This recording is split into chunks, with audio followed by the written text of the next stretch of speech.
Umuco W'Ijambo Ministries. The Word of God is light. Bakunzi b'Umuco W'Ijambo Ministries, ndabahaye ikaze aho muherereye hose. Ndizera ko mugishigiri na Yesu Kristo mu mitima yanyu. Twongeye kugira umugisha wo kubana na Pastor Valeri Yesaya kuva mu gihugu cya Kenya, aho tugiye kuganira umubatizo mu izina rya Yesu. Muri iyi minsi iki kintu kimaze kubiba iyindi mbuto mu mitima y'abana b'Imana, ku buryo uhura n'umuntu ukumva ngo yifuza kubatizwa kandi ukubera yabatijwe mu butatu butagatifu cyangwa butatu bwiranda, mu izina rya Data n'irya Mwana n'irya Mpwemu Yera. Kuko hari inyigisho ariko arakira abantu benshi muri iyi minsi zibabwira neza yuko umuntu yabatijwe muri uyu mubatizo adashobora kuja mu ijuru, ahubwo utegerezwa kubatizwa umubatizo wo mu izina rya Yesu kugira ngo uje mu ijuru. Rero hakaba n'abandi bariko baravuga ko utegerezwa kubatizwa imibatizo itatu: uwo mu izina rya Yesu, hama ukabatizwa mu mazi, ari wo mubatizo mu izina rya Yesu, hama ugacubatizwa mu mpwemu, ukabatizwa no mu muriro.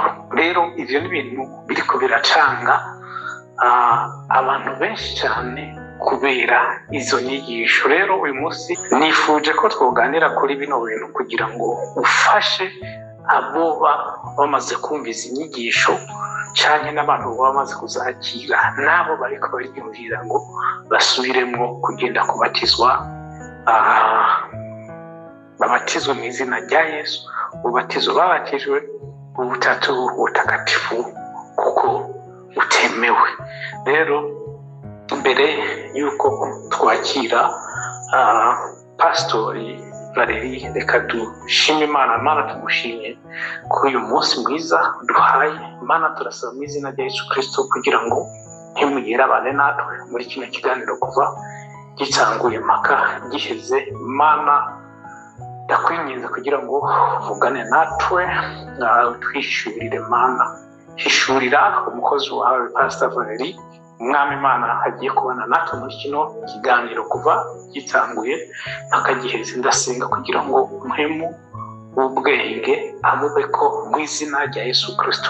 Duhezagiye abantu bose Imana bazodukurikira, ubahe umuhemu wo gutahura, ashobore gutahura cyane. Urakoze mu izina rya Yesu Kristo dusavye Imana twizeye, amen. Pastor, turabahaye ikaze, muramutse abadukurikira. Murakoze cyane. Amazina yanjye Murangira W'Ubutije Valeri, uzwi nka Yesaya mu gihugu cy'u Burundi, Yesaya mu gihugu cy'u Rwanda, umuhanuzi Yesaya mu gihugu cya Kenya na Uganda. Ariko nkaba mperereye Kenya, nkaba ndi mu murimo w'ubushumba. Imana iduhezagire. Twakoze umurimo w'ububyutse, turacyari gukora umurimo w'ububyutse. Imana iduhane umugisha. Pastor, usomye Yohana ibice 10 ku murongo wa 27. Yesu yaravuze neza ngo ababaye intama zanje bumva ijwi ryanje kandi bakankurikira. Rero Umuco W'Ijambo Ministries. mu by'ukuri umuntu agenda kuvuga ngo ntashaka kwigisha ibyo Yesu yavuze, agomba kwigisha iby'intumwa. Jewe mu by'ukuri ubona ndemeza neza yuko batarashurirwa, ataranatahura uwo Yesu. Kuko niba Yesu yaravuze ngo ababaye intama zanje bumva ijwi ryanje kandi barankurikira, barumva ijwi ryiwe, icyo ni icya mbere. Icya kabiri bagaca bamukurikira. Rero Yesu ubwiye usomye muri Matayo 28 18 na 19 arabwira ati nuko rero nimugende amahanga yose ubigishe kwitondera ibyo nabageze byose. Uwizera wese mubatize mu izina rya Data n'irya Mwana n'irya Mpwemu Yera. Ariko ugaca wumva umuntu aravuze ngo wapi, ntidushobora kubatiza umuntu mu butatu, ahubwo n'ubamatizo nubwo uba warabatijwe n'ubutatu butagatifu ugaca ugenda kuwanka ngo ubatize gushasha mu izina rya Yesu. Kuko ngo n'intumwa ngo niko zakoze.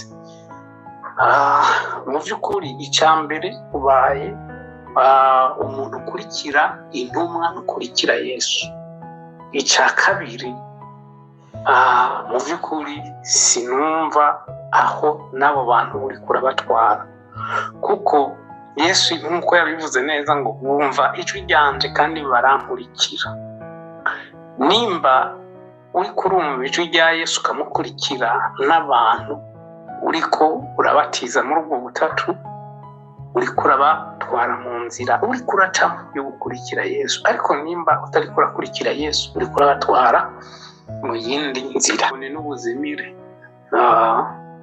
Ariko bo barafise ukuntu abantu bavyigisha bakazana n'imirongo bakabwira ngo nuko intumwa ngo zahishuriwe Yesu ngo yuko wari umwuka, ngo nuko ari Imana, ngo mbese Yesu ari mu butatu. None se nubwo zoba zarahishuriwe ko ari ubwo butatu, biguteye isoni ki kubatiza abantu mu izina rya Data n'iry'Umwana n'iry'Umwuka nk'uko Yesu Kristo yabitegetse? Nabo bantu by'ukuri bumva iherezo ryabo pasita rimeze gute? Icyo wivuze ko Yesu ashimwe kandi Yesu ahimbazwe. Ariko ngiye kuvuga ku muntu uwo ari we wese utondekira ku byanditswe byera, nabanje kuvuga ko hari ijambo riri mu Byahishuwe rivuga ngo uwongera azongererwa ibihano, ugabanya azakurwa ku mubare w'abazarya kuri rya mbuto igiti cy'ubuzima. Ukuvuga ngo mbonere umwanya wo kubwira abantu ntabwo abantu bagomba gukomeza gukora amakosa, ntabwo abantu bagomba gukomeza gukora amakosa, kandi ntabwo twakora amakosa ngo bw'Imana bukomeze bwaguke. Niyo mpamvu duhugurana, niyo mpamvu twibukiranya. Ndaza kubanza gukora ku bantu bavuga ngo ni abakozi b'isezerano rishya. Isezerano rishya ritangira guhera kuri Yohana. Abandi aba interpreta bavuga ngo isezerano rishya ritangira ku musaraba. Ati isezerano rishya ritangirira kuri Yohana. Mbere y'uko navuka nibwo umwuka yaje aganiriza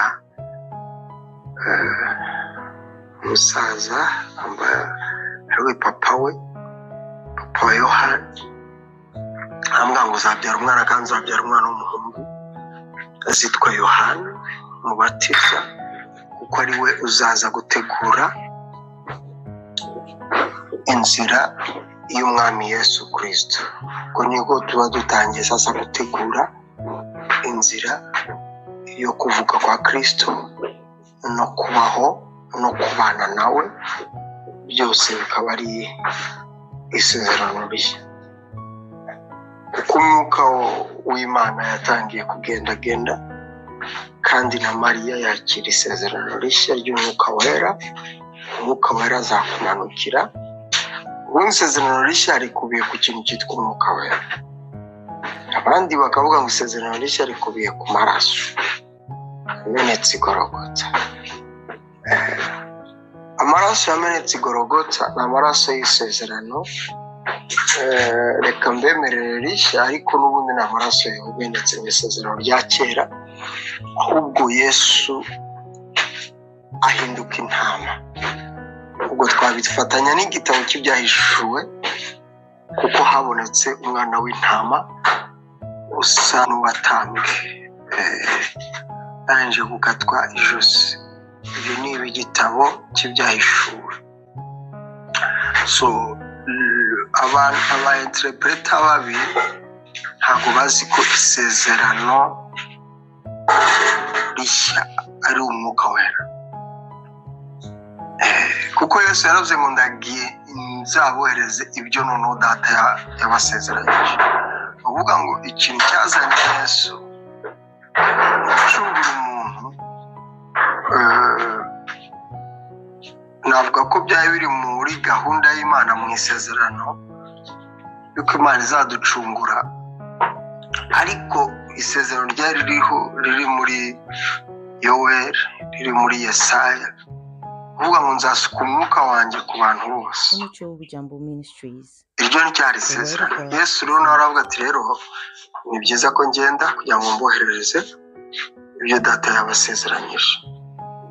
Nkiri aho ndavugana n'abantu bavuga ngo ni ab'isezerano rishya batandukanye nanjye. Njyewe rero nduba hehe? Njyewe navuga Abikorinto ba mbere ibice 4, aho niho ngiye wansanga. Abikorinto ba mbere ibice 4 ngo inshingano y'ibisonga bya Kristo bikiranuka. Aho niho nshaka kwibera kuba igisonga cya Kristo kandi kigira gute gikiranuka. So twahamagawe na Kristo, dutumwa na Kristo, kandi Kristo yaduhamagaye mu bumana, kuko nasomye irindi jambo Yesu aravuga ngo ntawe ubasha kuza aho ndi atari data umuzanye. Kuvuga ngo twahamagawe na Kristo, ariko noneho n'Imana yatujyanye, cyangwa kimwe n'Imana yaduhamagaye itujyana kwa Kristo. Impamvu Yesu akoresha ijambo aravuga ngo abahamagawe ni benshi ariko batoranyijwe ni bakeya. Kuvuga ngo muri cya gihe cyo guhamagarwa Kristo noneho aradutoranya, arangije aradutuma ngo mbahaye ubutware, mbatumye nk'uko data yabahaye. Ntabwo ari isezerano ryadutuma, ni Kristo. Turi abakozi ba Kristo, twahamagawe na Kristo, twacunguwe na Kristo mu bumana n'Imana n'umwuka wera. Rero iyo tugiye kujya kubatiza, Yesu aravuga ati rero noneho kugira ngo muzabikore muvuge ngo mu izina rya data n'iry'umwana n'iry'umwuka wera. Ibindi bintu biri kuza no kuvuga ngo barabatiza mu izina rya Kristo ni za defete intumwa zagiye zibikora. Hari ahantu nkunda cyane, ndumva ari ibyakozwe n'intumwa, byakozwe n'intumwa rwose. Pawulo abwira abigishwa ba Yohana, avuga ati ese numvishe mwigisha ariko ndashaka kubabaza, mwabatijwe mubatizo ki? Arabaje mwahawe mwuka wera? Kuko bo yumvaga hari utuntu bagenda babura, mwahawe umwuka wera? Ntabwo twigeze tumenya iby'umwuka wera. Umwuka wera se twamuhaye gute? Ntabwo twigeze tumenya iby'umwuka wera. Umwuka wera se yaraje? Ati umwuka wera yaraje, ntabwo mwamenye ibya Kristo. Uwo Kristo se ninde? Ntabwo bari bazi ibya Kristo, bari bazi ibya Yohana. Rero umuntu ujya kukubwira ngo arabatiza mu izina rya Kristo ntabwo azi iby'umwuka wera, azi ibya Kristo. Kuko umubatizo Yesu yabatije, igitabo kiratubwira ko Yesu ari mu isi, ntabwo ari wabatizaga, n'intumwa zabatizaga. Muri iyo gahunda y'umubatizo Yesu ntabwo yigeze ajya mu mazi ngo abatize abantu. Bavuga ko Yesu yabatije ariko ngo si we wakoraga, n'intumwa zabikoraga. Dusome ijambo ryose neza. Nta n'ahandi hantu Yesu yabwiye ati mugende mubatize mu izina ryanjye, ntaho. Iri ni ikosa intumwa ubwazo zakoze, kubera ukuntu baba bamaze kugera ku gihe cyo gusukumwa n'ubwinshi bw'abantu n'inyigisho zirimo ziragenda navuga ngo zigenda zihinduka. Inyigisho zirahinduka nshuti yanjye, inyigisho zigenda zihinduka kugeza ubwo hajeho inyigisho itandukanye n'iyo Yesu yabahaye. Noneho kubatiza mu mwuka nicyo kintu kirimo kiragenda cyica amatorero menshi, kuko uwo mwuka ntabwo ari ngiye kubatizamo, ahubwo twe tukubatiza mu mazi, noneho n'umwuka ukaba ari we umanuka nimba ubatijwe neza. Noneho ikindi kibaho, Pawulo yarabatijwe, amaze kubatizwa umwuka aramugenderera, ariko yari yarangije kujya gute? Yarangije kubona Yesu Kristo, yarangije guhamagarwa na Kristo. Umwuka wera aramugenderera, umwuka wera abana nawe, agenda avuga indimi. Icyo nshaka kuvuga kubatiza mu mazi, abantu benshi barimo bagenda babihindura, ubundi byabaga ari mu mazi atemba ya Yorodani, barangije bahita bashyiraho ko buri torero n'ubundi rigomba kugira n'ahantu ho ko rigomba kubatiriza. Ibyo bintu sinzi ahantu byavuye, ibyo bintu sinzi aho byavuye rwose. Byiza twasubira ku bakatolike, tukongera tugasubira kwa padiri, tugakora ibyo by'aho ngaho byo kwa padiri. Nicyo kintu navuga rero, nk'ibisonga bya Kristo twahamagariwe gukiranuka, twahamagariwe gukurikirana ijambo rye, kandi aravuga ngo nzabahamagara mu mazina bazitaba. Yesu naza kuduhamagara tuzitabe kandi twuzumvira ijwi rye. Nicyo kintu navuga, umubatizo wa Kristo, umwuka wera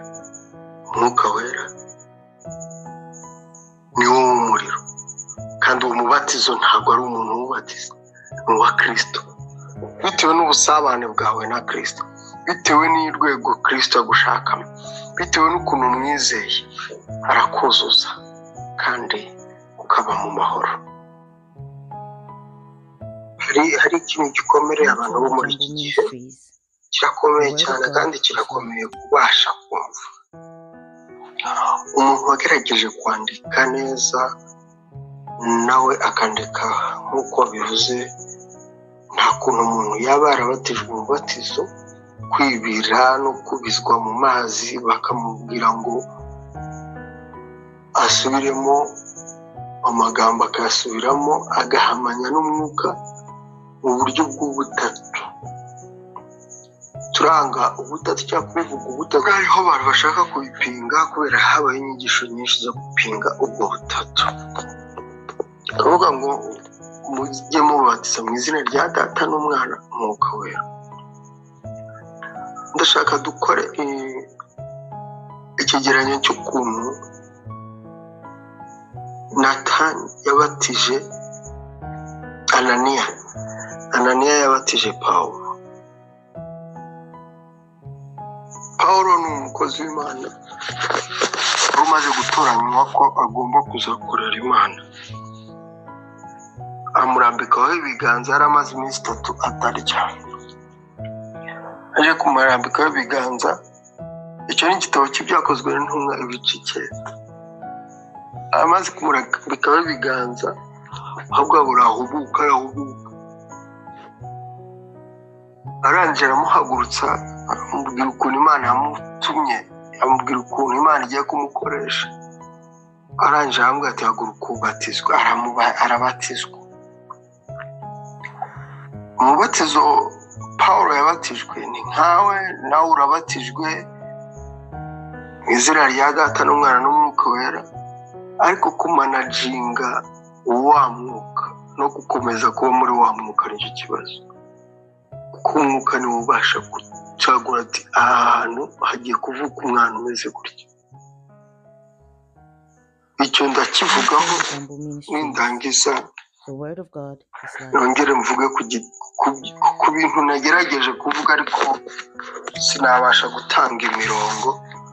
Ni nacyo gitumye nkomeza kuvugana namwe. Abagalatiya ibice byaho bya 2 guhera ku murongo wa 11, ngo uburyarya bwa Petero bucamo buremamo ibice mu itorero. Uburyarya narivuze ntarabaho umurongo, ariko ndabaha umurongo, ndabaha igice. Ni igice cya kabiri guhera ku murongo wa 10 na kangahe wa 11. Uyu Petero afite igikundi cy'abandi bakozi b'Imana nabo bakoranaga nawe, bakoraga iby'Imana yababwiye bagakora n'ibindi bongeraho, kuko hariho kuba bazi Yesu baranabanye nawe. Avuga ko harimo bubyara, arimo bubyara rwose. Ariko icyo nshaka kuvuga ni iki, nuko kubatiza abantu, Pawulo yarabatijwe, arahaguruka arabatizwa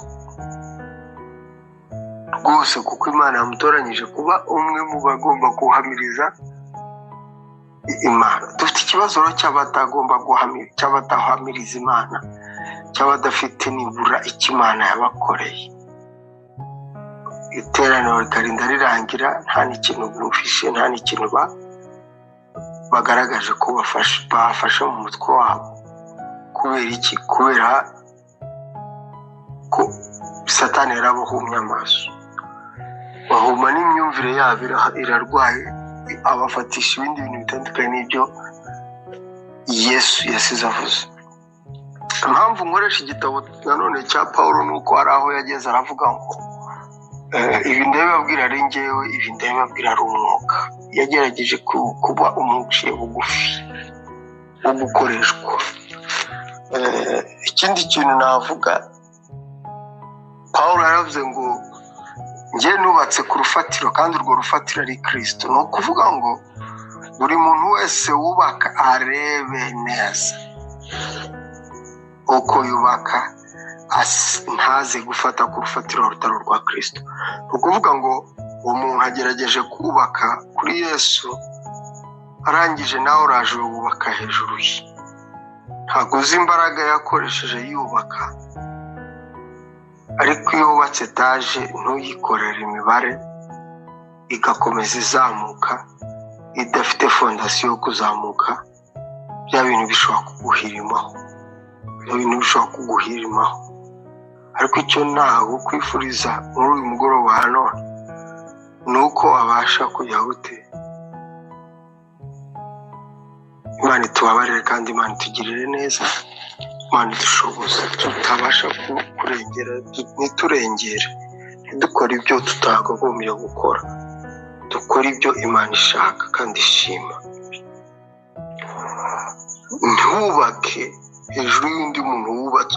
Ushobora no kubaka hejuru y'undi wubatse, ariko banza umenye ngo fondasiyo ye yakoresheje imeze gute, iyo yubatse imeze gute, kugira ngo nawe ushyireho. Ese yashoye imizi muri Kristo? Nawe ugiye kubaka kuri uwo muntu ushoye imizi muri Kristo, warangije kubaka neza muri Kristo. Imana itugirire neza. Ariko Apostle Paul aravuga ngo njyewe nubatse ku rufatiro rwa Kristo, nawe uzafate ubake ku rufatiro rwa Kristo. Ntiwubake ngo nuko kanakanyigishije yerekwa kandi riza rikaza rikavuguruza Bibiliya, tujye tumenya ko tuba twacanganyikiwe. Hari abari gukorana na za Illuminati, ni akazi kabo. Gukorana n'ibyo bintu ni akazi kanyu, kuko igihe kirageze. Ariko hari ikintu kimwe nagira ngo ngarukiye ko mu by'ukuri twese turabizi nk'abasomyi ba Bibiliya, turazi yuko Yohana yabatije Yesu Kristo muri Yorodani hari amazi atemba. Ariko reka tuvuge nk'abantu b'abamisiyoneri bo barantahura cyane. Urashobora kuvuga ubutumwa abantu bakizera,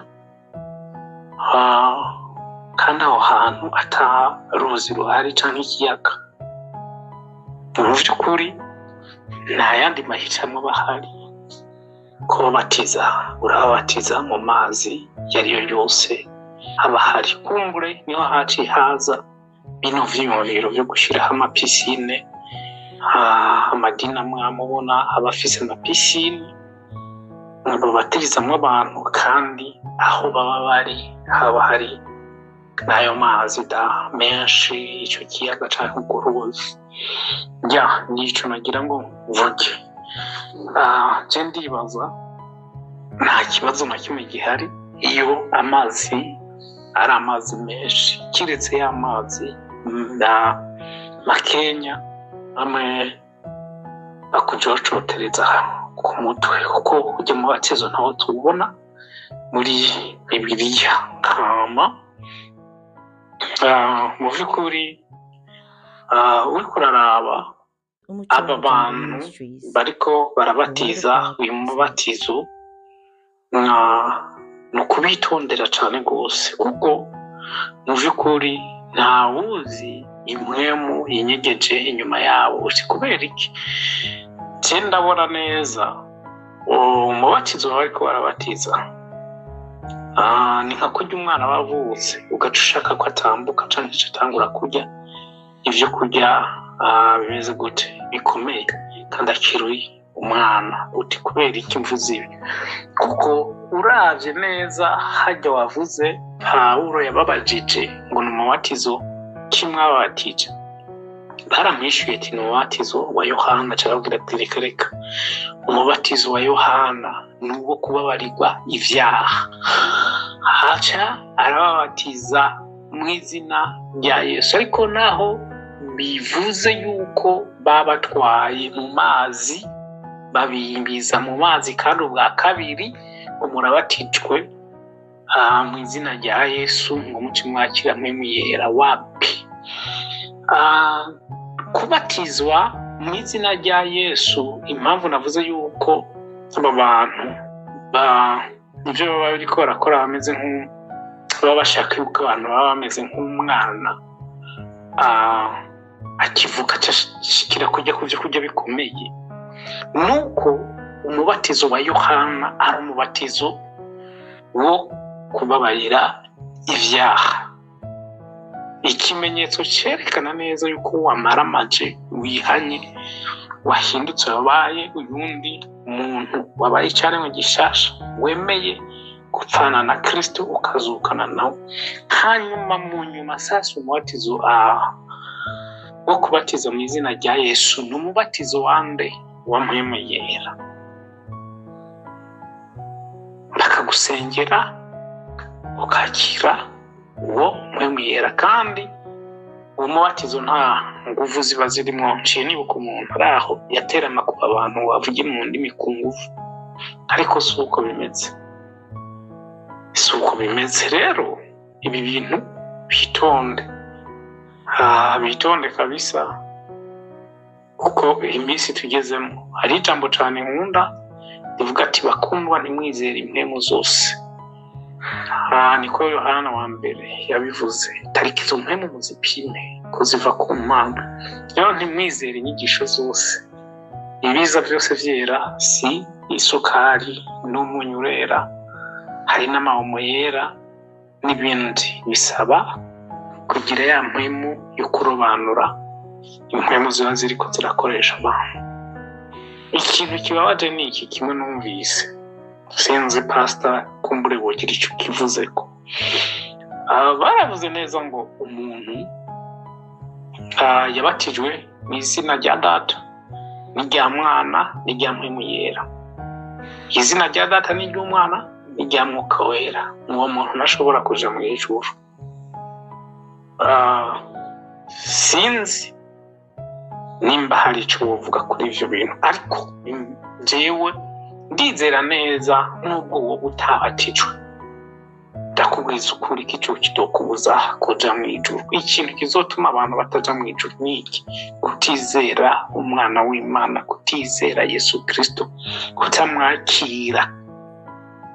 Kuko uvuze yuko abantu batabatijwe mu izina rya Yesu, nk'uko ayo madoktrine yawo ariko barazana bivuga utaja mu ijuru, cya gisuma kiri hehe? Uri kwita Yesu ko ari umubeshi? Kuko yiye gisuma Yesu yakibwiye ku musaraba ati uyu munsi urabana nanje mu iparadizo. Rero wowe uri kuravuga ko Yesu ari umubeshi, ko umuntu atabatijwe mu izina rya Yesu adashobora kuja mu ijuru. Uri kuravuga ko Yesu ari umubeshi. Yesu yaravuze neza ko ababaye intama ziwe bumva ijwi ryiwe. Uyu murongo ndifuza yuko abantu benshi, abantu bakijijwe bamaze kumenya Yesu, umurongo ufata ku mutwe. Ntibawufate ku mutwe gusa, ahubwo ubuzima bwabo. Babaye intama za Kristo, icya mbere bumva ijwi ryiwe hama bakamukurikira. Umuntu uzubona yigisha ibitandukanye n'ivyo Yesu yavuze, uwo muntu uca umenya inzira yiwe. Ko Yesu yaravuze neza ngo abo tutegeraniriza hamwe bo barasanzaza. Pastor, nagira ngo ugire icyo uvuze kuri abo bantu bavuga ko utabatijwe umubatizo wo mu izina rya Yesu udashobora kuja mu ijuru kubera uba wabatijwe ubutatu butakatifu. Ugire icyo bivuze ko. Urakoze cyane. Ndaza kuvuga ku by'umubatizo, ariko ndabanza nshima Imana kandi nshima n'umwuka wayo, kuko atuyobora. Aho umaze kugenda rero, nakoze umurimo w'Imana i Burundi. Izo nyigisho ntago zari zakaza. Nkora umurimo w'Imana mu Rwanda, izo nyigisho zitarakaza. Nkora umurimo w'Imana Uganda, izo nyigisho sinigeze nzumva. Nkora umurimo w'Imana muri Kenya, izo nyigisho sinigeze nzumva. Ariko ubu ndatangara cyane ukuntu u Rwanda ruri kugira izo nyigisho, ukuntu Abarundi bari kugira izo nyigisho. Kubera yuko dufata urugero byonyine kuri Yohana umubatiza, ubwe ku giti cye abatiza ntabwo yabatijwe mu izina rye, no. Witwa umubatizo wa Yohana, ariko ntabwo abantu babatijwe mu izina rya Yohana. Unyumve neza. Witwa umubatizo wa Yesu, uzaza azabatizisha umuriro n'umwuka. Ntabwo witwa ko turabatizwa mu izina rya Yesu, no. Naho ngandaza kugukosoraho wabivuzeho, Pawulo ntabwo yababatije mu izina rya Yesu, no. Yaba yagishije iby'umwuka wera, kuko yumvisha uburyo babwiriza, yumva nta mbabazi zirimo, yumva nta mwuka wera urimo. Aravuga ese ntakiriwe mwuka wera mukizera? Hanyuma ati mwuka wera ni iki? Ntabwo bari bazi mwuka wera. Rero aba bantu bari kwigisha, hari abantu batazi iby'umwuka wera biraca he biragaruka gute. Umuntu ni uhita ufata ibintu agahita abikubitaho, agahita ahindura umubatizo w'amazi akawuhindura umubatizo w'umwuka wera, cyangwa kimwe akagerageza gukora nk'ibyo Apostle Paul yakoze aho ngaho. Yakoze iki rero? Yabasengeye, yababwiye iby'inkuru nziza ya Yesu, nuko yapfuye, nuko yazutse, nuko intumwa zuzuye umwuka kuri Pentecote. Barambwira ati reka twakora iki kugira ngo twuzure umwuka? Arababwira ati nimupfukame basengera. Barapfukama, arabasengera, akibarambikaho ibiganza umwuka ava muri we.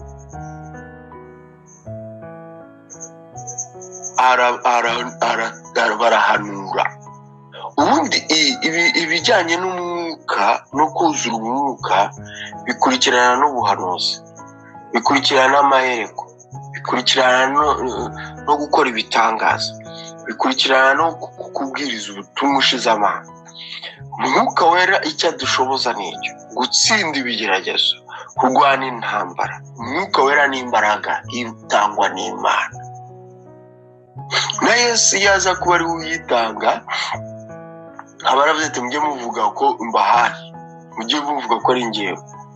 Ariko ngo yenda umwuka uri muri we arabahuhera, abahuhaho, buzura umwuka, baragenda bakora ibitangaza, bagaruka bavuga iby'ibitangaza. Garutse bavuga iby'ibitangaza, mwite ngusubiza aho ngaho uvuga ngo umuntu utarabatijwe ngo wabatijwe gutya na gutya. Izo nyigisho sinzi aho ziri kuva. Abantu barimo baragerageza kubaka ijuru ryabo, inyigisho z'ubuyobe. Yesu aravuga ati rero ntimwishime ko abadayimoni babumva, ntimwishime ko murakora ibitangaza, ahubwo mwishimire ko amazina yanyu yanditse mu gitabo cy'ubugingo. Noneho Yesu aza kubwiriza nanone aravuga ngo bamwe bazavuga ngo mwami mwami, twakoze ibitangaza mu izina ryawe, twakije abarwayi, twarasenze, twarakubwirije, twagiye utari kwazavuga ngo nimuhoshe, sinigeze mbamenya. Ni ukuvuga ngo kujya mu ijuru bitandukanye n'ibi bintu byose tuvuga. Kujya mu ijuru bitandukanye n'ibyo bintu bavuga. Kujya mu ijuru bitandukanye n'izo kondisiyo bashyiraho. Kujya mu ijuru kugira ngo ubyumve neza ni uko igisambo cyari kiri iburyo n'ikindi kiri ibumoso, kimwe muri byo cyageze mu ijuru, ikindi kiguma ikuzimu. Wabivuze neza n'umuntu kutizera Yesu Kristo. Ariko kujya mu ijuru ni imbabazi z'Imana, ni urukundo rw'Imana, ni uko twagiranye ubusabane nayo kandi tukayumva tukanayumvira, amaso yacu agahumuka, tukamenya ko Yesu yaje tukamwakira. Ariko aravuga ngo muhoshe sinigeze mbamenya, kuko naraje ntimwanyakira. Kwakira Yesu rero nicyo kintu nshaka kukubwira. Arikarabosi kalamenias. Kwakira Yesu ni ukuba mu mwuka, igikomye cyose ukakimenya, icyo ashaka cyose ukacyumva, ukumva hari imbaraga zitembera zigendana nawe, kandi ukabana n'abantu bose amahoro, kandi ugakora iby'Imana ishaka. Abo nibo bana b'Imana. Ariko hari abantu bayoborwa n'ibyo bintu, akabona ko arabitse abana ibiganza, akumva ko yageze mu ijuru, agakandagira abandi, akamenagura ibyo amenagura, byose akabimenagura muri za mvugo ze, akumva yuko ari umunyamasengesho, ari umuntu w'umukiranutsi. Kumbe Yesu yaje ntiyamubona, Yesu yamugendere ntiyamubona. Yatwigishije kugira neza. Umuntu nimba afite ikanzu, afite amakanzu abiri, ahereza wa wundi udafite ikanzu. Ibi bintu nibyo bigiye kuducira urubanza, ibi bintu nibyo bigiye kutubuza ijuru. Nimba ufite ibyo kurya, mugenzi wawe atabifite muhe ibyo kurya. Umwanzi wawe nagusaba ibyo kurya, umuhe ibyo kurya. Nturebe ngo nuko ari umwanzi wawe. Ibi bintu rero nibyo bitubujije ijuru. Ahubwo reka nifashishe ijambo riri mu Bakorino ba kabiri ibice 13. Riravuga ngo ngaho nimwisuzume ubwanyu, mumenye yuko mukiri mu byo twizera, kandi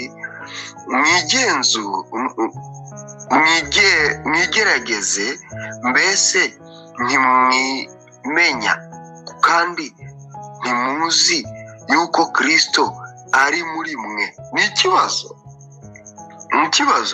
Ngaho nimwisuzume ubwanyu, mumenye yuko mukiri mu byo twizera, kandi mwigerageze, mbese ntimwamenya kandi ntimuzi yuko Yesu Kristo ari muri mwe.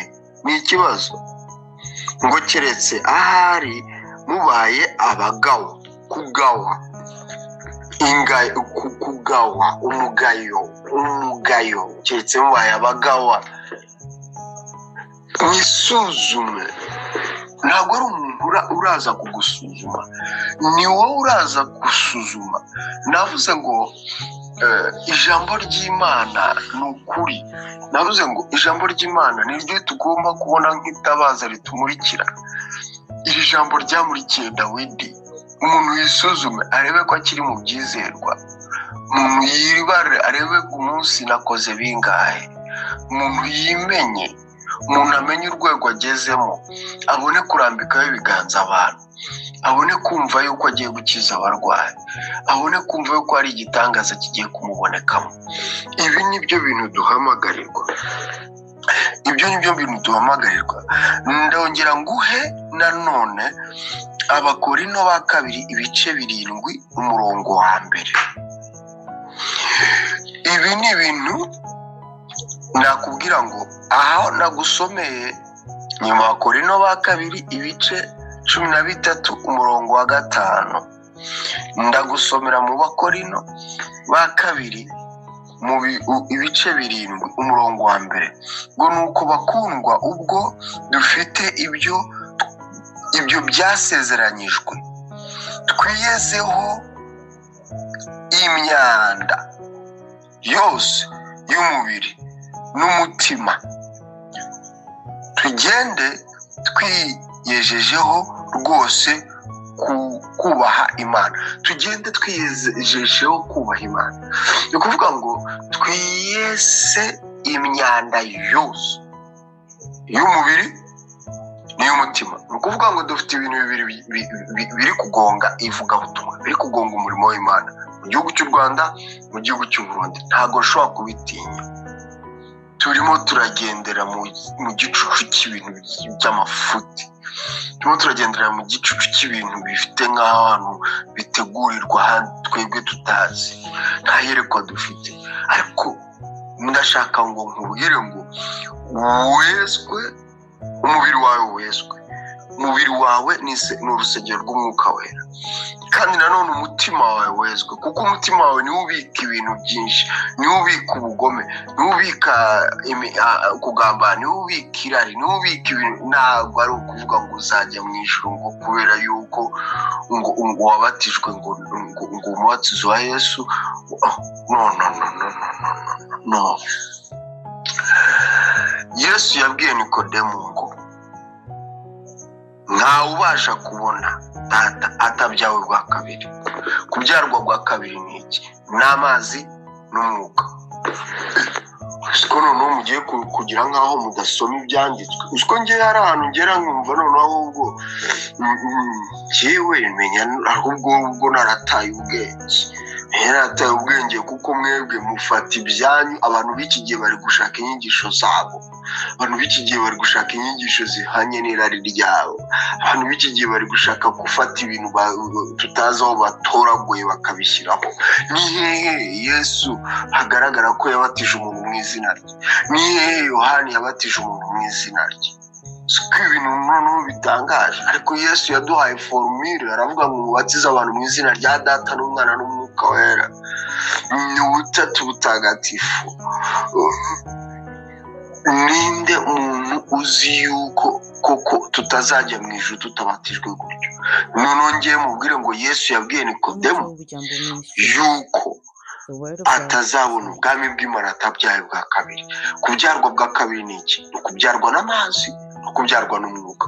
Kubyarwa n'amazi, Yesu yabatizaga abantu batigeze babatizwa na Yohana.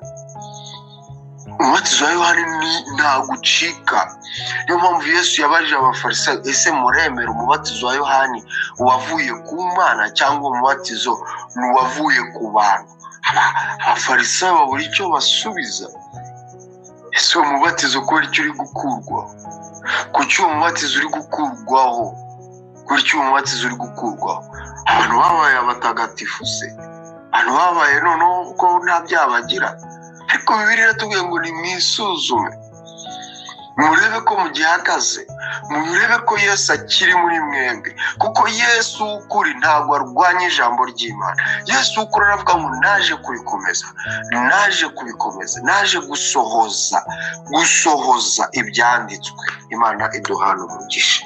Ntago Pawulo yabatije abantu mu izina rya Yesu. Turasubira mu byanditswe. Ufite Bibiliya, dusome ibyanditswe. Pawulo ntabwo yigeze abatiza abantu mu izina rya Yesu. Ntabwo yigeze abatiza ahura n'izo ntumwa. N'ibyakozwe n'intumwa igice cya 19. Abigishwa ba Yohana babatizwa buzura umwuka wera. Ni ukuvuga ngo akantu kari gukonfuzinga abantu. Kuzura umwuka wera narabivuze mu nyigisho twigeze tuvugana nawe, twigeze kuganira. Ndabakubwira ngo kubatizwa mu mwuka cyangwa kimwe kubatizwa mu mwuka ni umubatizo turabyemera, ariko ntabwo ari ukuvuga mu mubatizo wa Yesu Kristo. No, ni umubatizo w'umwuka wera, w'umwuka. Hari umubatizo w'amazi, hari n'umubatizo w'umwuka. Ntabwo ari umubatizo wa Yohana, ntabwo ari umubatizo wa nani wa Yesu. No, ibintu tubyumve neza. Umwuka uri gukora, ni Imana iri gukora. Uri kunyumva? Ahangaha harababaza ngo umubatizo wa Yohana mwabatijwe mu mubatizo ki mukize, abandi baravuga ati umubatizo wa Yohana. No, aravuga no, umubatizo wa Yohana ntabwo ari uwa Yohana, ahubwo ni umubatizo wo kwihana ibyaha. Soma neza iki gice. Ni umubatizo wo kwihana ibyaha. Ni ukuvuga ngo uyu mubatizo Yohana ahagarariye ari kubwiriza ntabwo ari uwa Yohana. Aha niho ibiyobe byose byayobeye biragatsindwa n'Uwiteka bikizwe. Kuvuga ngo ni uwa kanaka, umurimo ni uwanjye, sinzi akazi n'akanjye, sinzi itorero n'iryanjye, sohokera mu itorero. Umubatizo si uwa Yohana. Reka nkwereke ukuntu Yohana nawe yageze aho atakaza balance. Aravuga ati ngiye sinkwiye kukubatiza. Arabizi ko ari we ukwiye kubatiza Yesu, atanya avuga ati sinkwiye kukubatiza. Nibyo nasomye hano. Twirinde umubiri, twirinde kugenda n'umubiri. Uyu mubiri uraducumuza. Twirinde kugenda n'umutima. Amaze kubona icyo kintu, none nuko utajya muri contest y'ibintu Yohani yavuze, ni ukuvuga ngo yagombaga kuba akoreshejwe na Satani. Umukinisha Satani ntabwo ari umukino. Bivuga ngo Yohani we arashaka kuba Yesu sasa, arashaka abatizwe na Yesu sasa, akore ibyo Yesu yakagombye gukora. Bahinduranye. Satani ni mubi. Satani ari gukoresha abantu. Uri kunyumva? No, Yesu aramubwira ati no, tusohoze ibyanditswe. Ni nk'abantu babiri bagiye kurwanira. Avuga sasa we ndabona wowe uri dogiteri Nitunga David, nanjye nduyungu ndashaka wowe ube njyewe. Njyewe nkore nce bugufi, wowe ukore ibyo njye nakagombye gukora. Noneho we nukora ibyo nakagombye gukora, habura hari akantu Yesu yatubwiye abakozi Imana batazi. Ngo iyo wemeye guca bugufi ukaba umugaragu, undi muntu akaza akajya hejuru, ukaba umukozi ugaca bugufi, wowe ngo ni wowe uri hejuru. Yesu yarabivuze. Uba mutoya muri babandi ni wowe uri hejuru. Rero Yohana yashatse kuba mutoya ngo abatizwe na Yesu. Ni ukuvuga ngo Roho Mutagatifu agomba kumanuka akamanukira kuri Yesu. Uyu Roho Mutagatifu ahita amanukira kuri Yohana. Aya, byanditswe Satani atsindwe, imbaraga zose z'abazimu zitsindwe. Ibintu bigomba kugenda uko Imana yabiteguye, kandi ibintu bigomba gusohora uko Imana yabigambiriye. Ntabwo ari umuhate wanjye, si umuhate wawe. Gusa icyo tubasha gukora, tugomba guhora twiyejeje, tugomba guhora turi mu byiringirwa, mu byizerwa, kandi tubikoreshe kubaha Imana, tubikoreshe kugira gute gukorera Imana. Nusoma ibi byanditswe ku murongo wa 4 bavuga ngo Pawulo ati Yohana yabatije mu mazi umubatizo wo kwihana, abwira abantu kwizera uzaza hanyuma ye ari we Yesu Kristo. Babyumvise batyo babatizwa mu izina ry'Umwami Yesu Kristo. Pawulo amaze kubarambikaho ibiganza, Umwuka Wera abazaho bavuga indimi bavuga izindi ndimi, barahanura. Nakubwira ngo sinzi uyu mubatizo murimo murazana, ni ukuvuga ngo sasa ibaye imibatizo itatu. Ibaye imibatizo itatu. Usomye iki cyanditswe urahita uyikora imibatizo itatu? No, babatijwe mu izina rya Yesu. Ni ukuvuga ngo bakiriye Yesu, kuko kwakira Yesu ni ukwinjira mu kubatizwa. Ariko uku kubatizwa sinzi ahantu turi kugukura. Ndumva mugiye kuvanga Bibiliya. Kubatizwa ntabwo babatijwe na Yesu mu izina rya Yesu, bashyirwe mu mazi mu izina rya Yesu, bahaguruke mu izina rya Yesu, barambikwe ibiganza mu izina rya Yesu. No. Nukurikirana Yesu nibwo mutaza kugira gute gucanganyikirwa, kuko ndabona mwacanganyikirwa. Yesu yabwiye Nikodemo ko ubyawe n'amazi n'umwuka areba abyawe bwa kabiri, kandi uwo ngo ni uzaba ugize gute, uzabona ubwami bw'Imana. Nikodemo yaje ashaka kugira ngo abone Imana. Aba bani babandi banze kubatizwa na Yohani bajyaga bamupinga kuko ari abafarisayo. Na Nikodemo yari umwigisha, yari umuntu ukomeye wakagombye kubaza iby'Imana. Uyu mubatizo rero murimo murashaka gushyiramo ibaye itatu.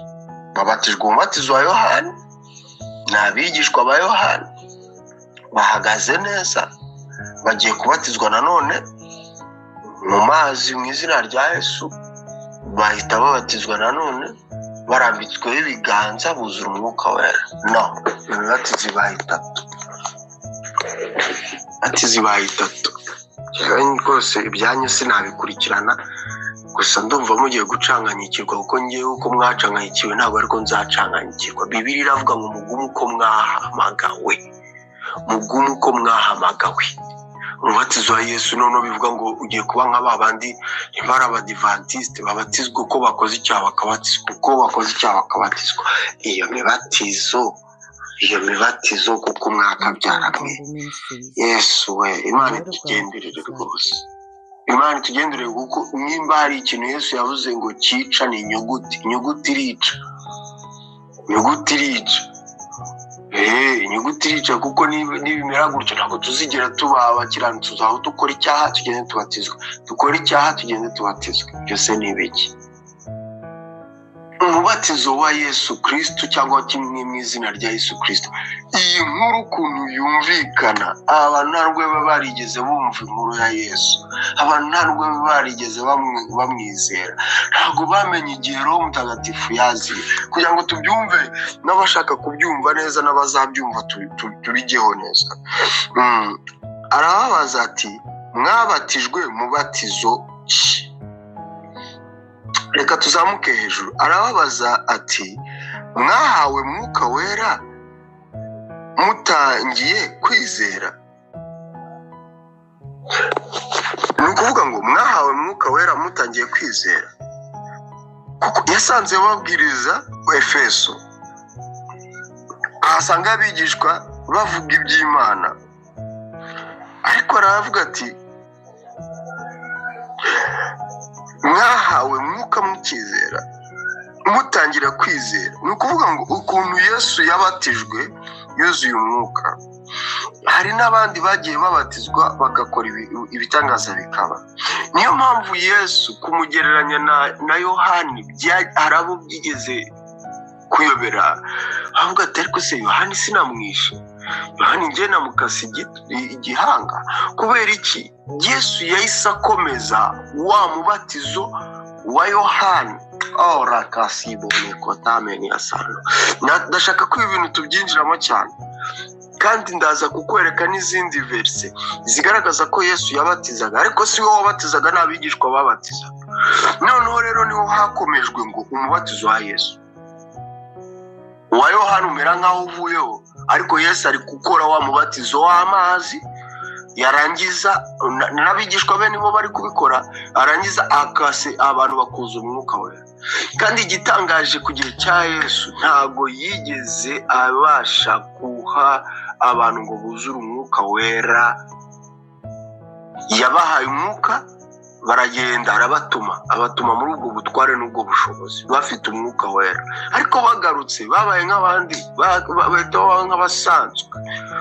Ahatangira kubigisha nanone icyo bita gukizwa ubana n'impano, gukizwa ubana n'ibitangaza, gukizwa ubana n'umwuka wera, kuko hari ibintu bibiri, hari ugukizwa utarahabwa umwuka wera, no gukizwa wahawe umwuka wera.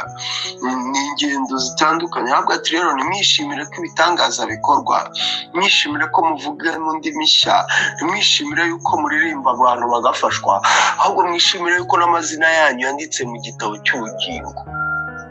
Ni ukuvuga ngo urashobora kuba wakora ibyo bintu, urashobora kuba wabatizwa ibyo bintu, ariko amazina yawe ntaba ari mu gitabo cy'ubugingo. Nshuti muvandimwe, ushobora kuba usoma ibitabo, ushobora kuba warabatijwe uwo mubatizo wa Yohana amazi menshi Yesu akavuga ati mubatizwe nanone kandi mubabatize gutya na gutya, bikaza bigakurikirana no kuvuga indimi no kuzura umwuka wera, warangiza ntiwandikishe amazina yawe mu gitabo cy'ubugingo. Uyu murimo turi gukora ni uwande? Ese ibi bintu turimo turashaka kukubamo ni ibyande? Nimba tubasha kubona nyirabyo, tubashe gushakisha. Ahangaha abigisha ngo abaza bati ntabwo twari twumva yuko umwuka wera yaje. Mu gifaransa baravuga sous informé, ni abantu batazi yuko umwuka wera yaje. Yesu we. Pastor, reka ngaruke kuri icyo kintu uvuze c'imibatizo itatu. Uzi yuko hari umuntu nigeze kumva avuga yuko imibatizo ari itatu nyine.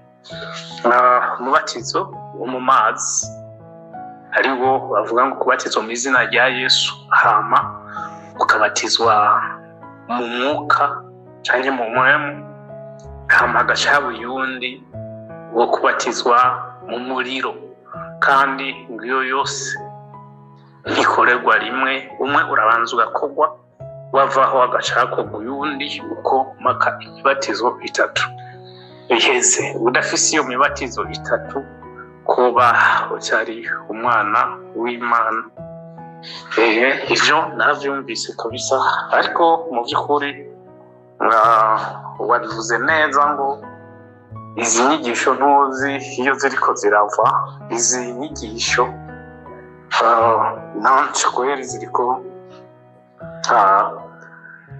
zirantungura, reka ndabivuge kuko ntaho twigeze tuzigishwa, kandi no mu Bibiliya nyine naho Yesu yigeze azivuga cyangwa azigisha intumwa, ariko benshi ngaruke kuri iki kintu nicyo bakunda guhagarara ko ngo twubatse ku rufatiro rw'intumwa n'abahanuzi. Basi iki kintu sinzi yuko umaze kucumva, ngo twubatswe ku rufatiro rw'intumwa n'abahanuzi. Niyo mpamvu dukwiye gukora ibyo intumwa n'abahanuzi bagize gute bakoze. Ariko njyewe nkanje ku giti cy'iwanjye ndavuga ati wapi Jesse nubatse ku rufatiro rw'intumwa, cyashinzwe ku rutare ariko Kristo Yesu. Yesu yaravuze neza ngo nimunyigireko, ariko ntiyavuze ngo nimwigire kuri Petero, ntiyavuze ngo nimwigire kuri Paulo, nimwigire kuri abana bariya. No. Rero sinzi Pastor nimba hari ikintu wovuga kuri uyu muntu avuga ko imibatizo ari itatu. Umubatizo mu mazi ari wo bayitwa ngo kubatizwa mu izina rya Yesu, hama no kubatizwa mu mwuka no mu muriro. K'iyo mubatizo ngo itandukanye, ubatiza umwe hama ubuheze ukabatiza uyundi, hama uheze ukabatiza uyundi. Hama udusigurira iki kintu cy'uko abantu baba bariko barigisha izi nyigisho baguma bavuga ngo twubatse ku rufatiro rw'intumwa n'abahanuzi. Kidusigurire. Yesu ashimwe tena kandi ahabwe icyubahiro na none. Kuba ari kugerageza kunyumva cyangwa kugerageza gukurikirana ibyo mvuga, Imana ibagirire neza. Ko hari icyo bita ngo ubwenge buzagwira, ariko n'ubundi ubujiji nabwo buziyongera, kuko hazaba habuze kumenya Imana. Kandi kumenya Imana nibwo bwenge, no kuva mu byaha niko kujijuka. Ntabwo ndaza kwemeranya nawe abantu, kuko n'ubundi mbyumva sindicarana n'umuntu mureba isura ku isura ufite imyizerere nk'iyo. Nagiye mbikurikirana kuri online, abakozi b'Imana bamwe na bamwe bavuga ngo n'abisezerano rishya, abandi bavuga ngo babatiza ngo mu mwuka nta mubatizo ukiriho, abandi bumva baravuga ngo Abadivantiste cyangwa kimwe n'abandi bakavuga ngo iyo ukoze icyaha urongera ukabatizwa. Twagiye duhura n'inyigisho z'ubuyobe, ndavuga ngo ni z'ubuyobe kuko inyigisho z'ubuyobe ziva ku mwigisha wayobye, noneho zikaba inyigisho z'ubuyobe kuko wa muntu yarayobye. Ubundi ikintu gipfira sasa, tuvuge ukuri ko ahantu ibintu bipfira muri preparation yawe, preparation y'inyigisho uko zitegura, preparation ya inspiration, uko ugenda ubyiyumvamo n'uburyo ugenda ubitegura kugira ngo ubashe kwibwira abantu, ubashe kubiganiriza abantu. Aho ngaho niho navuga ngo bipfira. Sinzi ukuntu uraza gutandukanya umubatizo w'umuriro utandukanye n'umwuka, uko biraza kuba biteye ikibazo cyane ku bantu b'injiji bavuga ngo umubatizo ni itatu ivuye hehe? Umunsi wa Pentecoste uri mu gitabo cy'ibyakozwe. Ubundi tunavugisha ukuri, iki gitabo turacita icy'ibyakozwe n'intumwa, tugaruka kuri bya bindi tuvuga ngo ni umusingi w'intumwa n'abahanuzi. Ni igitabo ubundi kitakagombye kwitwa igitabo cy'ibyakozwe n'intumwa, ahubwo ni igitabo cy'ibyakozwe n'umwuka wera abikoresheje intumwa. Tuvugisha ukuri, intumwa zahozeho. Hari umuntu Imana yatumye ajye kuvuma igicaniro cya Bali. Akigeraho akivuga igicaniro kirapasuka. Imana yari yamutumye, genda ujye gukora ibi. Tufite abantu Imana yatumye. Moses Imana yaramutumye, genda ujye kumurira Abayisiraheli muri Egiputa. Gutumwa ni ijambo riva kuri nyir'ubwite uri kudutuma cyangwa ubatuma. Rero intumwa n'abahanuzi, ndabyibuka dukoresheje ijambo rito riri muri Bibiliya riravuga ngo Lazaro yari afite uburwayi, ibyaguye ku meza yamutunze. Lazaro arapfa, umukene wari uri ku muryango wiwe rwose arapfa, yifuza n'iby'imbwa yasigaje arapfa, ajya mu ijuru. Wa mukire arangije nawe arapfa, ajya ikuzimu mu muriro. Umuriro umutwika, sinzi ukuntu yarebye hejuru abona iyerekwa, abona Lazaro aryamye mu gituza cya Aburahamu. Uwo ni umwami wanjye wabivuze, Yesu Kristo. Abasilamu bahita bavuga ngo Imana imuha amahoro n'umugisha, kuko Muhammad ahantu hari nta mahoro n'umugisha afite. Baracyari kumwingingira, baracyari kumusabira Imana imuha amahoro n'umugisha. Izo ni za inspiration ndi kuvuga ngo umuntu ufite inspiration y'Abayisilamu, umuntu ufite inspiration y'Abakatolike, umuntu ufite inspiration yahawe n'abo bantu sinzi n'amadini yahe, niyo mpamvu ubona ko hari ibintu biri gucanga abantu. kuko umuntu araza ameze nk'uzamuye idini ariko afite kapasite nkeya ya understanding, kapasite nkeya ya understanding, ari sous-informé. Niyo mpamvu akora ibintu bitandukanye n'iby'ijambo rivuga. Yesu abusubiza wa mugabo ari gushaka kuzamuka ngo ageraho Lazaro ari, kuko we aho ari ni habi. Aravuga ati ntibishoboka. Ahamagara Lazaro, ijwi riramubwira ati rero Lazaro ahantu ari n'ahantu uri harimo umworera, harimo distance. Ndashaka wumve preparation yanjye y'inyigisho ndi kuguha kugira ngo nze gusenya imibatizo si 3, imibatizo ni 2. Kandi ndaza no kuvuga uburyo ikorwa mu gihe kimwe cyangwa kimwe ushobora gukorwa mu gihe kimwe cyangwa igakorwa mu gihe gitandukanye. Ntabwo ari ukuvuga ngo umwe urarangira ufata undi urangire ufata undi. No, nimba uri umwigisha ugomba gutegura inyigisho zigomba kwita zinjiza abantu mu kwiga no kwiga. Noneho hari abafite amezi, hari abafite igihe kinini cyo kwigisha w'abantu kugira ngo babashe guhinduka, kugira ngo babashe kubakurikirana babone ko kuko bagiye kubatiza umuntu wahindutse. Uri kunyumva? Ariko preparation y'umwuka n'Imana nayo iba ifite ukuntu itegura nyine izo nyigisho. Nawe rero iyo uri umukozi w'Imana uba ugomba kugira uburyo utegura inyigisho, ntuyobye abantu, ntuyobe kwanza wowe. Erega tuvuga abantu tutivuga. Ntuyobe, kuko kuyoba kwa mbere kuri we mwigisha, noneho warangiza ukayobya abantu. Yesu aramubwira ati ahantu Lazaro ni kure.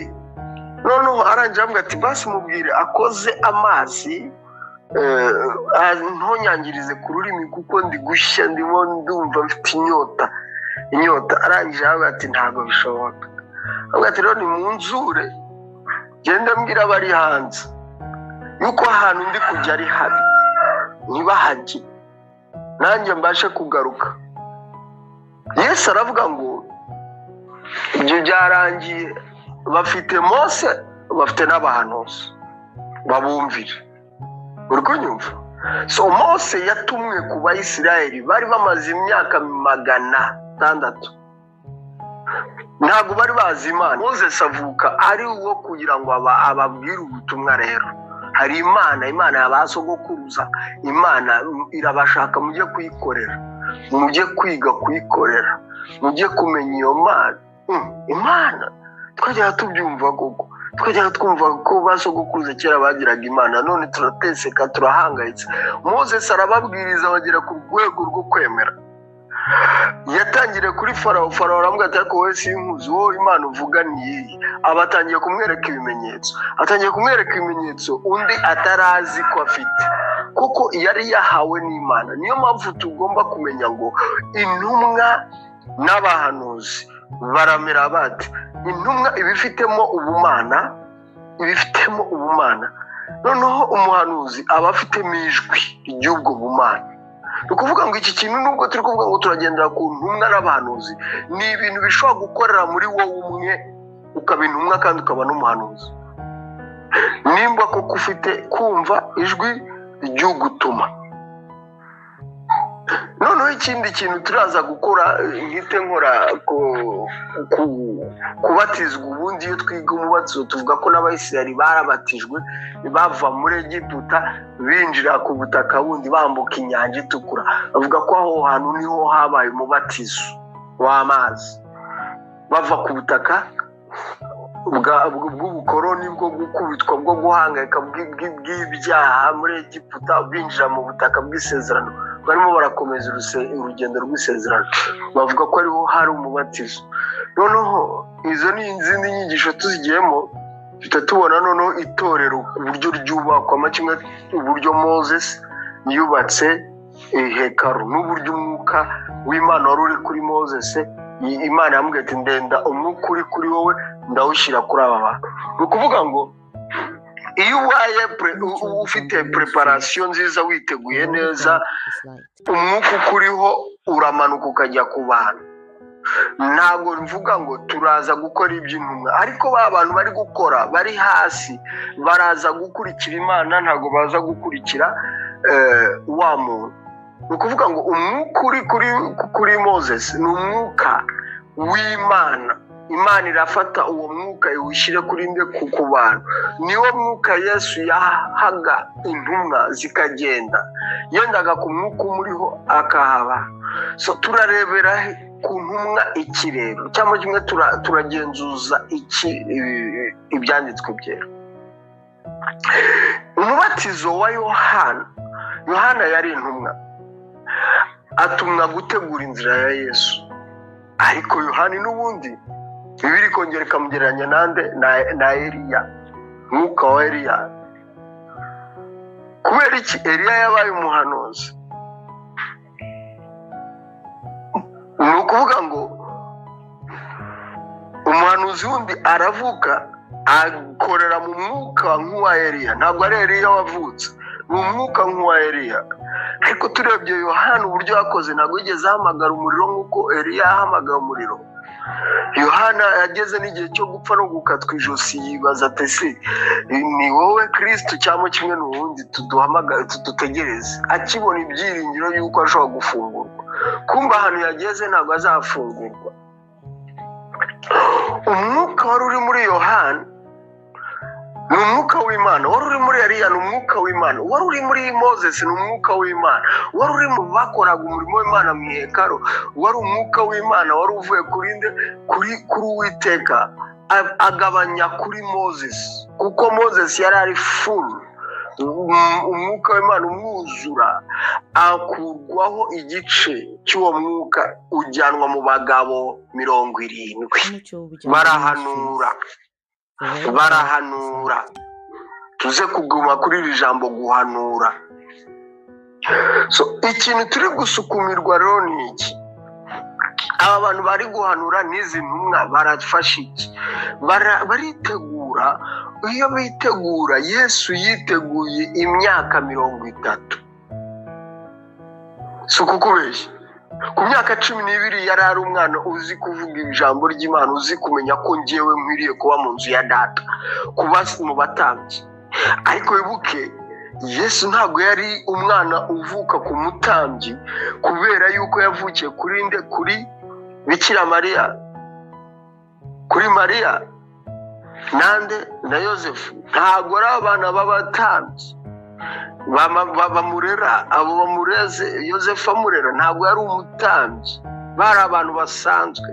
Ntabwo rero yagomba kuba mu nzu y'ubutambyi, keretse umuntu wabaye mu nzu y'ubutambyi atari umutambyi, atari umwana w'abatambyi, ni umwana bita Samweli. Na Samweli ni Imana yamutanze kubera umuhigo wa Hana yahize.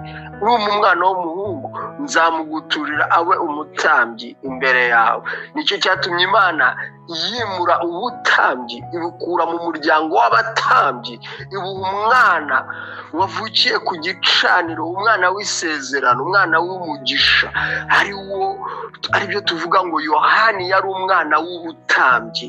Na papa wajya kwakira ijwi ry'umwuka wera rimanuka kuvuga ngo uzabyara umwana w'umuhungu, akabijyaho impaka, akanga kubyemera. Imana iramubwira ati ugiye guhinduka ikiragi mpaka uwo mwana avutse, kandi navuka uzamwita Yohana umubatiza. Ni umwana w'ubutambyi, ni umwana wo mu batambyi, ariko yamburwa ubutambyi na Kristo. Haleluya. Icyo kindi ni kuvuga ngo preparation, kukwitegura no gutegura abantu. Noneho kuko turakora umurimo w'intumwa, ariko ntabwo dukora ibyo Pawulo yakoze, nta nubwo dukora ibyo Petero yakoze. Nimba hari n'amakosa yakoze, twe ntabwo tuyakora. Turakora ibitandukanye n'ibyo yakoze, kandi dukora ibyiza tubikoreshejwe n'umwuka w'Imana. Kuko ubuzima Pawulo yabayemo n'igihe Pawulo yabayemo ntabwo ari cyo cy'iki gihe. Iki gihe kijyanwa n'ibyacyo, niko umubwiriza avuga. Buri gihe kigendana n'icyacyo, buri gihe giherekezwa n'ibyo muri icyo gihe. Igihe kivuga iby'icyo gihe. Ntago nzafata imyitwarire ya Petero no mu gihe cye ngo nyifate none ahangaha ngo nambare nk'uko yambaraga, nkore nk'uko yakoraga, ngende. Uzi yuko hari ikibazo noneho dufite gikomeye. Uyu nguyu Petero na Yohana bagiye mu rusengero bahita bagaragara nk'abatambyi, bahita bakora iteraniro, ariko rivuye hehe? Rivuye ku gitangaza akoze. Ntabwo bari bemerewe guhagarara ngo banabwirize ijambo ry'Imana. Baravuga ngo ntabwo ari twebwe twivugishiriza ibi ngibi, ntabwo ari twebwe dukora ibi ngibi, ahubwo ni wa wundi mwabambye. Iteraniro riba riratangiye, batangiye kugaragaza uwo babambye, uwo babambye ubakoresha, uwo babambye ubahaye ubutwari, uwo babambye, uwo Kristo wabambye, wa wundi mwishe, niwe uduha ubushizi bw'amanga, niwe dukoze gutya aratuga ngo dutegereze umwuka wera. Umwuka wera aratumanukira kugira ngo tube abagabo bo guhamya. Noneho njyewe hano ndi mu gihugu cya Kenya, ndahabwa ubushobozi bwo kuba nabasha gukora umurimo n'abanyakenya. Ururimi mvuge banyumve, nkoreshwa ibitangaza babibone, kugira ngo wizere wa wundi wantumye. Ariko ntabwo natumwe na babandi bo mu Rwanda bambatije, ntabwo natumwe na babandi, ntabwo twabatijwe umubatizo wo kuvuga ngo turakorera intumwa. Turi abakozi b'Umwami Yesu Kristo. Turahamya Kristo, turahamya ubutware n'ubushobozi bwe, tubishobojwemo n'umwuka wera. Kandi ngo umwuka wera azenda ku byo data abahe, azabibutsa ibyo nababwiye. Kandi nawe uwo mwuka afite gukorera muri twebwe. Nivuga ngo nimba umwuka ari gukorera muri twebwe, turaza kujustify imibatizo itatu gute? Abatubanjije batarabatijwe iyo mibatizo itatu. Umunsi wa Pentekote umuriri uraza, umutingito bagiye kuhabona umuriro uratse. Umuriro watse ugera kuri buri umwe wese. Buri umwe wese uko umuriro umugeraho ni nako ururimi ruhinduka, batangira kuvuga indimi. Abantu baravuga ngo aba bantu basinze. Nimba uraza kumbwira ngo ni ryari wundi wabatijwe no mu mwuka, aranje kubatizwa mu mwuka, noneho ntiyavuga indimi, noneho aza kubatizwa mu muriro, umuriro noneho utuma avuga indimi. Ibyo bintu ni ibiki? Nakavuyo murimo murazana mu matorero, nakavuyo. Niyo mpamvu amatorero anagomba no gufungwa. Nakavuyo muri kuzana mu bantu. Imibatizo ntabwo ari itatu, ntabwo ari ine, ntabwo ari imibatizo ari 10. Ibi ni ibiki koko? Ahubwo Bibiliya Yesu aravuga ngo noneho nimumara kwemerwa muzabeho gutya, niba uzajya kwira mutihane. Nimba ari umwe muri mwe gufite icyaha niyeze, kandi nihagira umuntu uza gutura ituro akibuka ko hari ikibazo afitanye na mwene se, asiga iryo turo rye abanza ajye kwikiranwa na mwene se. Ni ukuvuga ngo ibi nibyo bisabwa. Ntabwo dusabwa kongera kujya kubwirizwa ngo twongere tubatizwe, ntabwo dusabwa kugira ngo twongere twambane ibigurira tuvuga ngo turasaba umwuka yongera tumanukire. No, umwuka twahawe ntabwo ari ububata, umwuka twahawe ntabwo ari udusubiza mu byaha, umwuka twahawe ntabwo ari ukongera kuvuga ngo turajya kubatizwa nanone mu muriro. Ibyo se ni ibiki? Ibyo ni ibiki? Sadraka, Meshake na Abednego baciye mu itanura ry'umuriro, babatijwe mu muriro we.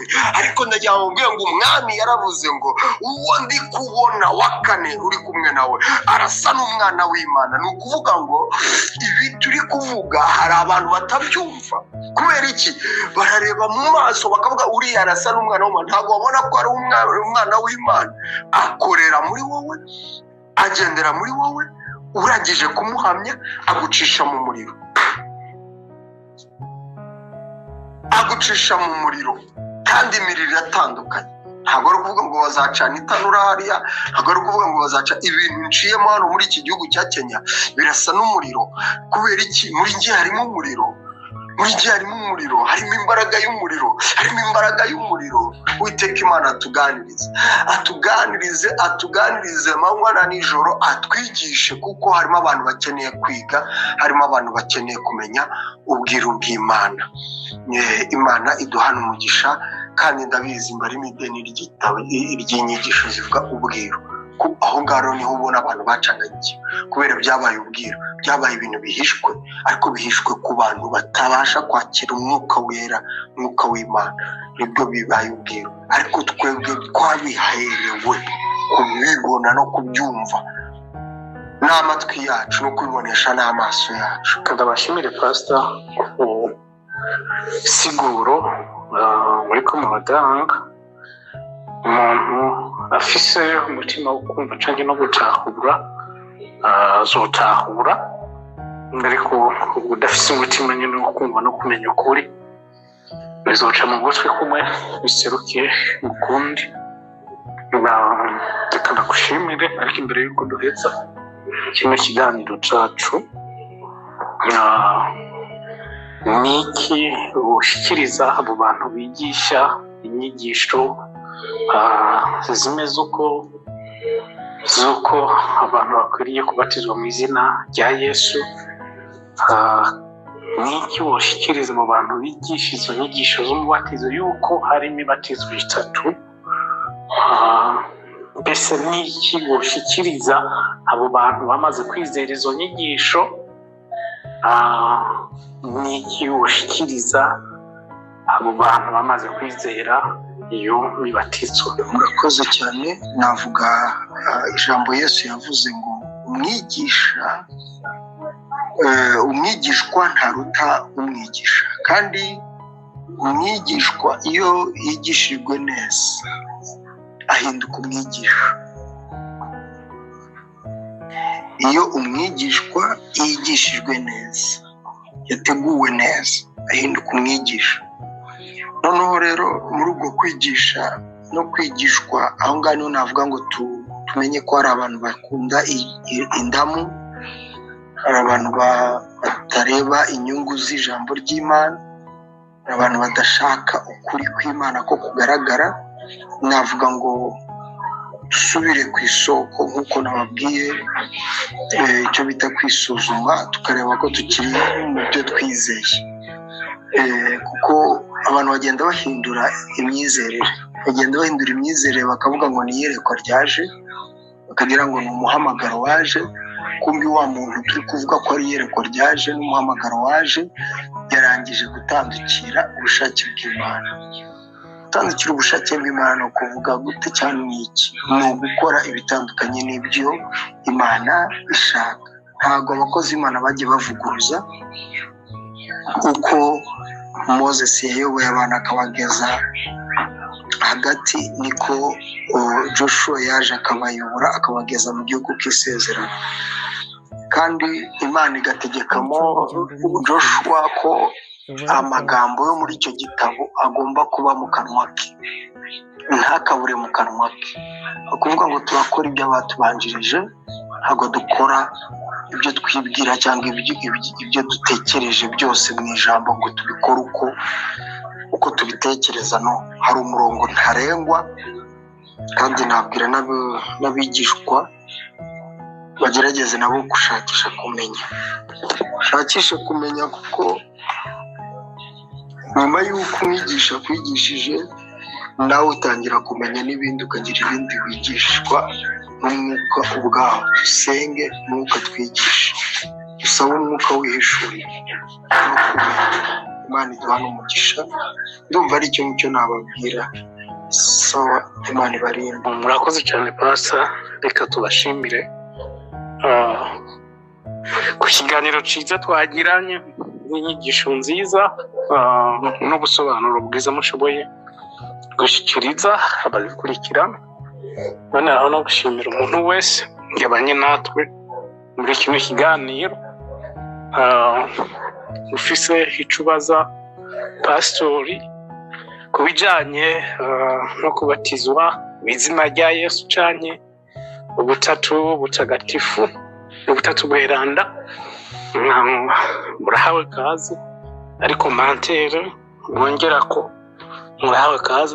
Imana ibaha umugisha, mwarahezagiwe mu izina ry'umwami wacu Yesu Kristo.